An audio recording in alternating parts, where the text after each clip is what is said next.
សួស្តីប្រិយមិត្តទីចិត្តទីឆ្ងាយជួបជាមួយនឹងខ្ញុំម្ដងទៀតហើយជាមួយនឹងវីដេអូថ្មីហើយនេះគឺជា SCP 722វាគឺជា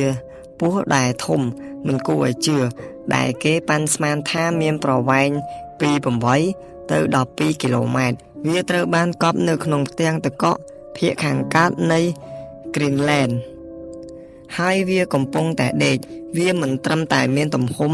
ធំប៉ុណ្ណោះទេប៉ុន្តែវាថែមទាំងបញ្ចេញពឹសដ៏សាហាវ 100% ចេញពីរាងកាយរបស់វាផងដែរ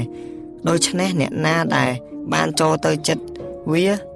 នឹងស្លាប់ក្នុងរយៈពេលប៉ុន្មានម៉ោងពឹសមិនមែនជាទម្រង់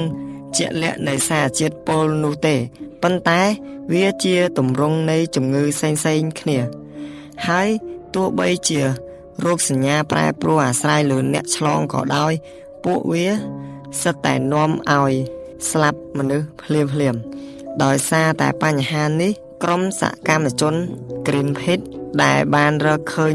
វាជាលើកដំបូងត្រូវបានលុបចោលហើយការព្យាបាលនិងបង្កើតថ្នាំប្រឆាំងនឹងមេរោគហាក់ដូចជាបរាជ័យលើពីនេះទៅទៀត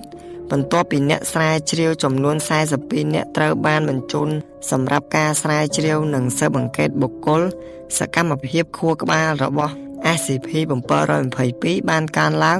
0.9% ហើយផ្ទាំងទឹកកកទាំងមូលបានរារាំងដូច្នេះសីតុណ្ហភាពកើនឡើងហើយវត្ថុត្រូវដាច់ហើយអ្នកទាំងអស់គ្នា SCP-722